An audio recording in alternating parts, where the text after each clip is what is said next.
새해 첫날에 정말 오늘 주시는 이 말씀, 특별히 사도 바울이 이제 그가 2차 전도 여행도 물론 1차 전도 여행을 했던 소아시아, 2차 전도 여행 헬라 지역, 그리고 3차 있었던 주로 머물렀던 에베소, 소아시아의 북쪽, 중앙 북쪽 지역 모두가 이제는 바울은 자신의 3차 전도 여행을 마치고서 궁극적으로는 이제 예루살렘으로 들어갔다가 예루살렘에서 로마로 가는 그러한 여정의 이제 마지막 오늘 장면이, 오늘 우리가 주는 것은 무엇이냐, 오늘 우리 새해를 맞이하면서 올 한 해를 내가 어떻게 살아야 할 것이냐 했을 적에 바로 이러한 바울이 마지막 자신의 여정을 한 곳 한 곳을 이젠 다시 올 수 없는, 이제 마지막 여러분의 모습을 보고 오늘 나오는 도시들이 굉장히 사실은 압축이 되어 있지만 여러 곳이 다 여기 들어있거든요. 처음에 에베소에서부터 이제 1절의 소유가 그침에, 이것은 우리가 지난 시간에 알아봤던 바로 에베소의 그 원형 극장, 그 은장색 데메드리오가 그 에베소의 원형 극장에서 소동을 일으켰을 그 소유를 말하는 것이죠. 그러니까 지금 이 오늘 본문의 시작은 에베소에서 시작합니다. 그리고 에베소에서 그곳에서 떠나 마게도니아로 갔던 것이죠. 이것은 2차 선교 여정의 마게도니아의 환상과 동일한 그러한 여정이 되는 것입니다. 바울은 이제 에베소에서 3년의 사역을 마무리하고 그리고 2차 선교 여정과 같은 경로로 마게도니아로 갑니다. 그리고 마게도니아에서 2절 말씀에 보면 그 지방으로 다녀가며 여러 말로 제자들에게 권하고 헬라에 이르렀다, 이렇게 이제 말씀하죠. 이 헬라가 바로 아테네와 고린도지 않습니까? 그러니까 마게도니아의 첫 성인 빌립보에서 데살로니가, 베레아 이렇게 쭉 내려오는 2차 선교 여정에 바로 그리스 지역, 지금의 그리스 지역을 쭉 내려오면서 선교했던 그 도시들을 전부 다 한 번씩 다시 한번 돌아보았다는 그 여정이 이렇게 짤막한 2절 말씀 속에 압축이 되어 있는 것입니다. 바울은 2차 선교 여정에서 유럽 지역에 세웠던, 지금의 그리스 지역에 세웠던 교회들을 다시 한번 돌아보기를 원했습니다.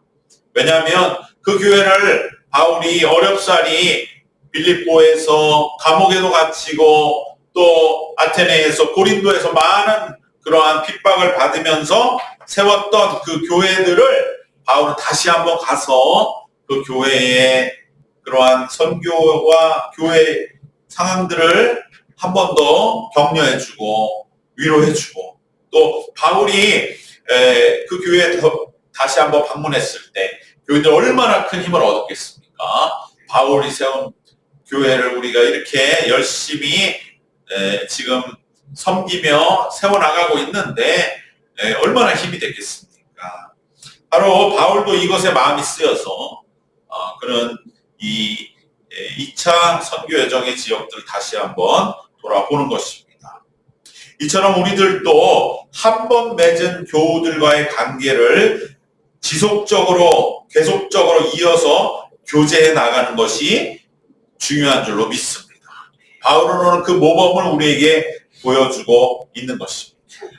우리도 그렇기 때문에 할 수 있는 한에서는 우리가 한번 어떻게 해서든지 간에 서로 함께 믿음 생활을 했고 함께 서로 마음을 나누었던 그러한 교우들과의 믿음의 관계를 한번 맺었고 나서 이제 잊어버리는 것이 아니라 그것을 지속적으로 이어가는 것이 꼭 필요한 줄 믿습니다. 연말을 지나고 또 새해를 지나면서 정말 얼마나 좋은 기회에 또 많은 이들이 새해 인사도 하는 그러한 많은 메시지들, 오늘 우리 시대에 정말 문자 한 통 메시지 하나로 얼마든지 마음을 나눌 수 있는 얼마나 좋은 환경입니까? 예전에 편지 한 장 쓰고 카드 하나 보내려고 해도 얼마나 많은 수고가 들어가는데, 물론 그것도 그 시절에는 정말 얼마나 지금은 사라진 그러한 것에 대해서 또 서운해하는 사람도 있지만 그걸 꼭 그것만을 옛날 향수만을 고집할 게 아니라 오늘 우리 시대에 더 많은 더 손쉽지만 마음을 전할 수 있는 작은 그림 하나, 인상 하나 이것을 가벼이 여기지 말고 그것을 받았을 때에 또 그것에 정성스럽게 답을 해주는 그러한 것은 별로 큰 힘 들이지 않더라도 오늘날 우리의 그러한 교인들 간의 인간관계를 더욱더 이어나가는 좋은 그러한 하나님이 주신 귀한 그 도구들인 줄로 믿습니다. 그러한 것들을 적극적으로 활용하셔서 인간관계가 점점 메말라간다 그런 것에만 너무 우리가 마음 빼앗길 필요 없이 얼마든지 오늘 우리에게 주신 그러한 문명의 이기와 도구들을 사용해서 우리는 더욱더 많은 교우들과의 관계를 풍성하게 이루어나가는 한 해가 되시기를 축원합니다.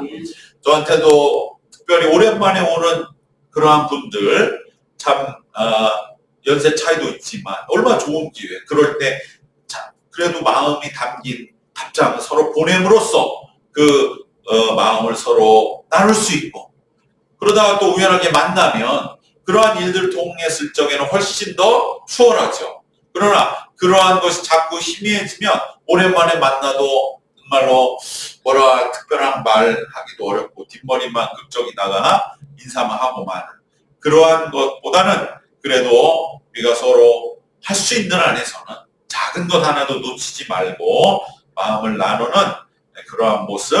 오늘 바울이 2차 선교 여정에 갔던 그 코스를 동일하게 가면서 그 교회들을 다시 한번 방문했던 이 바울의 여정이 오늘 우리 무엇을 보여주고 있는지 꼭 기억해야 할 줄로 믿습니다. 자, 이제 3절에 가서 여기 이제 아주 바울의 유명한 사연이 나옵니다.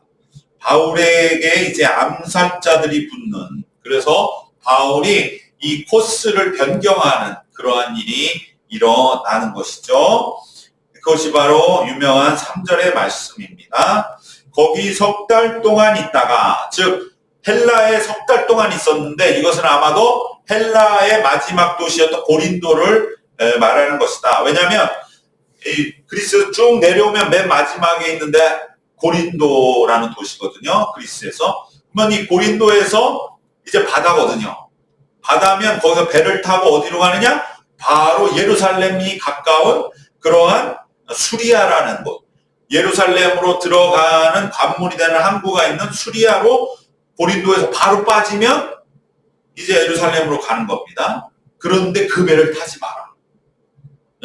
그러한 지금 말하는 하나의 첩보가, 그 정보가 바울에게 주어지는 것입니다. 바로 3절의 말씀이죠. 거기 석 달 동안 있다가 배 타고 수리아로 가고자 할 그때에 유대인들이 자기를 해하려고 공모를 한다 하므로 마게도냐를 거쳐 돌아가기로 작정한다. 즉 그리스의 바다 끝까지 남쪽 끝까지 왔다가 배를 타고 예루살렘 더 밑으로 내려가면 끝인데 거기서 배를 타면 절대 안 됩니다.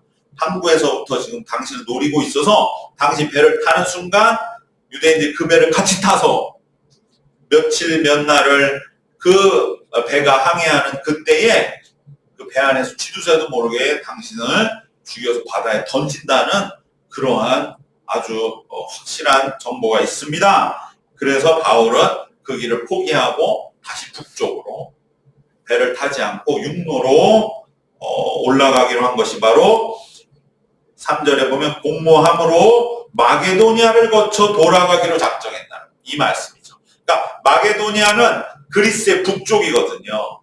그러니까 다시 내려왔던 길을 다시 거꾸로 거슬러서 육로로 수로로 가지 아니하고 배를 타지 아니하고 거쳐 올라가기로 작정을 했던 것입니다. 그래서 그때 가기로 했던 수행원들도 더 붙이는 거죠. 경호원들을 더 붙여서 물론 동역자들이죠. 단순한 보디가드가 아니라 함께 바울의 여정에 바울을 보호하는 사람들의 명단이 4절에 나오고 있습니다. 그래서 이들은 어디까지 올라가느냐? 빌립보까지 올라가는 거죠. 마게도니아의 첫 섬. 4절에서 이름이 나오고요. 5절은 바로 4절의 그 바울의 동행자들이 그들은 먼저 가서 드로아에서 우리를 기다렸다. 즉 이제 바울의 바로 옆에 함께 동행한 의사 누가, 그리고 소수의 무리는 육로로 마게도니아 빌립보까지 가고, 나머지 고린도에 있었던 이 수많은 사람들은 얼른 우리가 그럼 먼저 드로아로 넘어가서 그곳에서 바울을 맞이하자. 그렇게 둘로 나눠서 진행을 했다라는 것입니다. 그리고 이제 바울이 드디어 6절에서 빌립보를 떠나죠. 빌립보까지 고린도에서 육로로 쭉 올라와서 빌립보에서 이제 드로아까지는 안전한 백길이니까 얼마 걸리지도 않거든요. 하루도 안 걸려요. 그런데 이제 고린도에서 수리아까지 가는 것은 몇 날을 걸리는 백길이기 때문에 그 길은 위험했고, 빌립보까지 올라와서 드로아로 건너가는 백길은 안전한 길이었기 때문에 바로 6절 말씀에 우리는 무교절로 빌립보에서 배로 떠나 닷새만에 드로아에 있는 그들에게 가서 이래를 머물렀다. 그래서 바울은 이제 2차 선교 여정에 있었던 유럽 지역에 마게도니아와 그리스 지역을 다시 돌아보는 여정을 마감하고, 원래는 거기서 배를 타고 바로 빠지려고 했는데 그걸 포기하고 다시 왔던 길을 되돌아가서 빌립보까지 올라가서 빌립보에서 드로아로 살짝 배를 타고 넘어가서 드로아에서 이제 오늘 그 유명한 졸다가 떨어진 청년 유두고를 다시 살리는 바울 이적의 절정이죠. 그 사건을 마지막으로 바울은 이제 모든 선교 여정을 마무리하고 예루살렘으로 떠나게 되는 마지막 여정을 우리가 보게 되는 것입니다. 이것이 바울에게는 정말로 이제 다시 올 수는 없어요. 다시 빌립보를 가고 고린도를 가고 마게도니아와 헬라의 성들을 돌아올 수는 없고요. 드로아도 마찬가지고 에베소도 다 마찬가지고, 이제 마지막으로 이제는 모든 집회들을 해야 하는 상황이 되는 것입니다. 그리고 또한 바울도 암살의 위협을 들었기 때문에 이제 내가 언제 어디서 어떻게 될지 모른다고 하는 그러한 모습. 그래서 결국은 이 마지막 바울의 여정 속에 들여진 그러한 중요한 분위기는 모든 것이 다 이제 종말의 상황, 마지막의 상황이 왔다고 하는 것이죠. 바울 자신도 암살의 위협 속에서 언제 어떻게 될지 모르는 종말의 태도를 가졌고, 그리고 이제 실제적인 방문도 이제는 더 이상 다시 이곳에 올 수 없다고 하는 그 절박함 속에서의 이 도시들을 방문하고 있는 바울의 모습을 생각해 보면 여기에 너무나 압축적으로 기록되어 있지만 그들이 정말 이제는 다시 볼 수 없다고 하는 마음 속에서 바울의 그 모습을 얼마나 간절하게 기억하기를 원했을 것인가 하는 것을 생각해 보면 다시 한번 마음이 뜨거워지는 것입니다. 바로 이것이 우리가 삶을 살아가는 종말론적인 태도로 자신을 불사르는 선교의 모습을 이어나가는 바울을 우리에게 보여주는 것입니다. 바울은 매 순간을 이제는 자신의 마지막 날로 여겼어요. 왜? 항상 암살자의 날 노린다 라고 하기 때문에 이제 오늘 마지막이야. 내일 내가 어떻게 될지 몰라. 그러한 마음을 가졌고, 또 이제 언제 다시 이 도시를 방문할 수는 없다고 하는 마음으로 치열하게 매 순간을 마지막으로 여기고 삶을 불태웠습니다. 사실상 이제 언제 다시 그들이 바울을 보게 될지 기약이 없습니다. 오히려 바울이 다시 선교지를 방문하는 일은 없을 것이 분명합니다. 오늘날 우리가 예배 드릴 적에 우리는 이게 마지막 예배가? 그런 생각 잘 안 하잖아요. 또 다음 주일 예배 있고, 그러기 때문에 우리가 이 마지막 종말론적인 마음과 태도를 잃어버리기가 쉽다.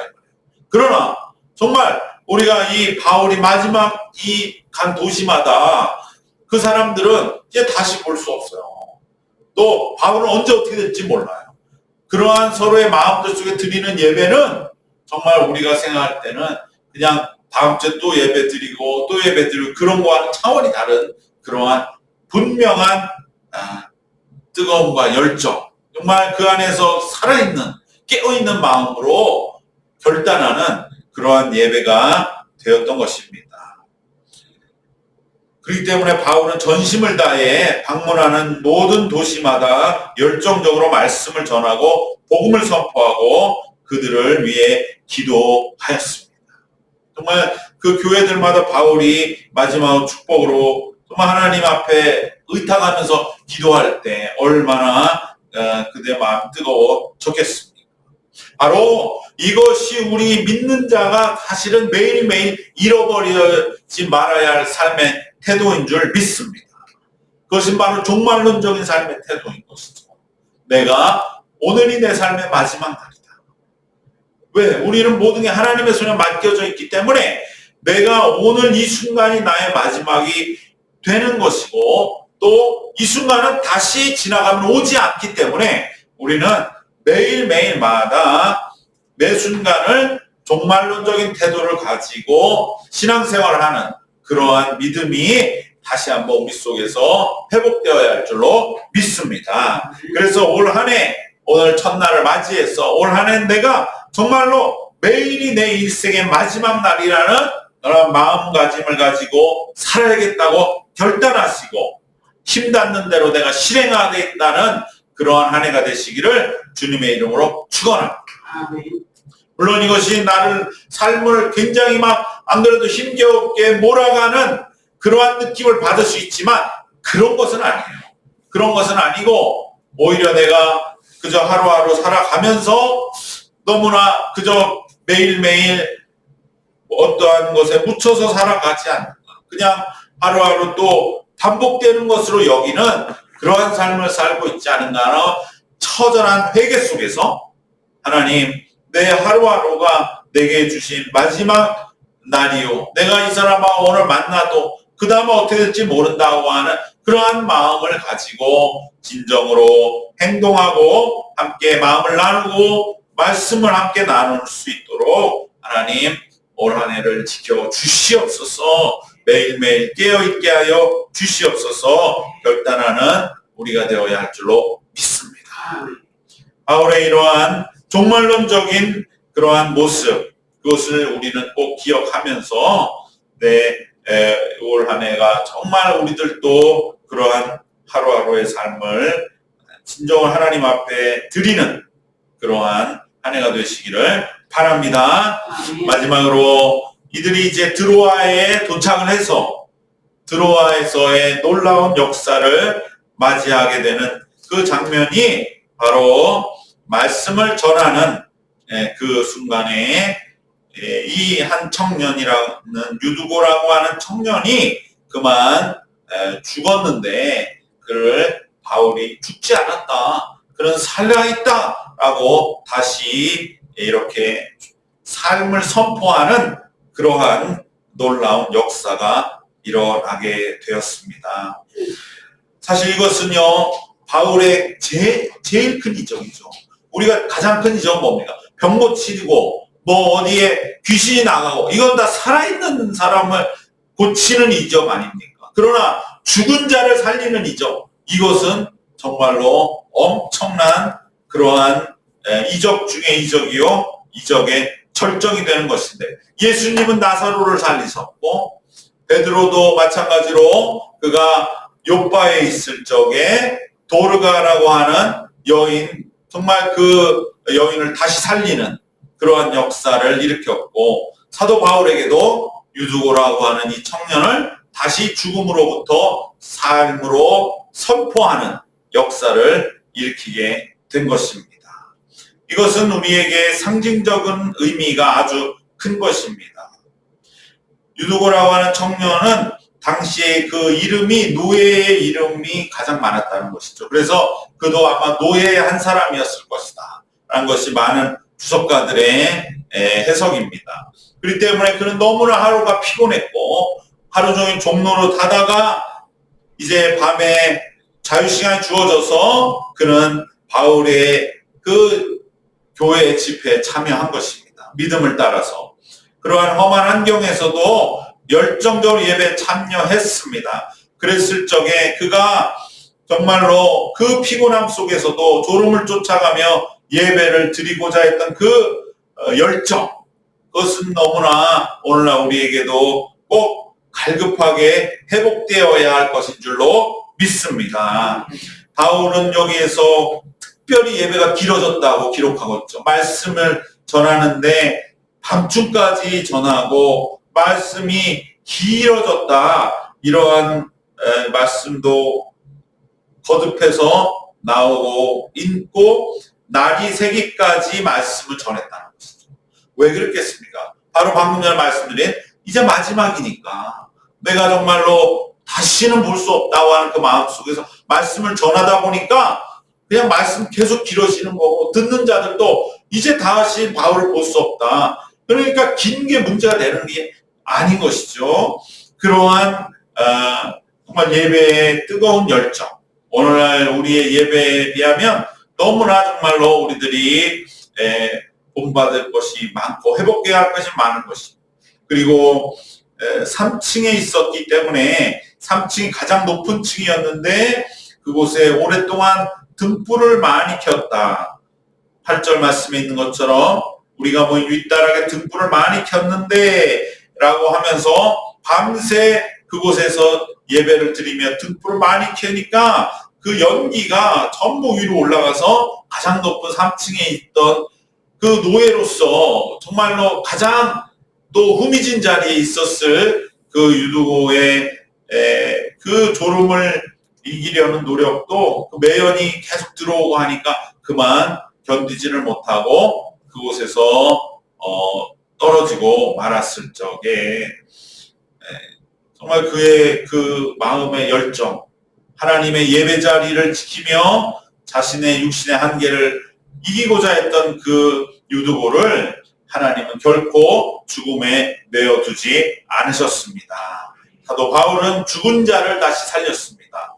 이것은 그리하여 바울의 결정의 이적이 되었고, 또 이날은 주일인 것이죠. 안식일이 아니고 이젠 주일이 정착이 되었던 것이고, 주일은 어떤 날이냐? 예수님의 부활을 기념하는 날에 유두고를 다시 살림으로 인해서 이제 그 부활의 역사가 상징적으로 교회에도 재현이 되는 것이고, 바로 그러한 죽은 줄 알았던 청년, 그 놀라운 그 교회 소동에도 그가 다시 살아날 때에 그 드로아의 교회는 하나님을 찬송하며 영광에 사로잡히게 된 것입니다.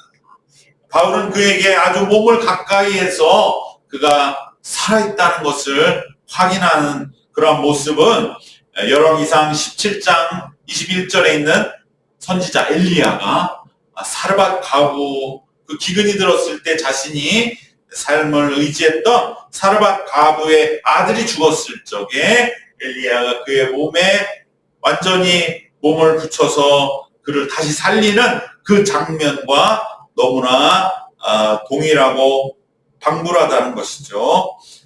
이제 사도 바울은 엘리야의 그러한 반열을 올라선 그 상징적인 모습으로도 이해되고 있는 것이고, 그리하여 하나님은 복음을 듣는 자는 반드시 죽음에 버려두지 않으신다.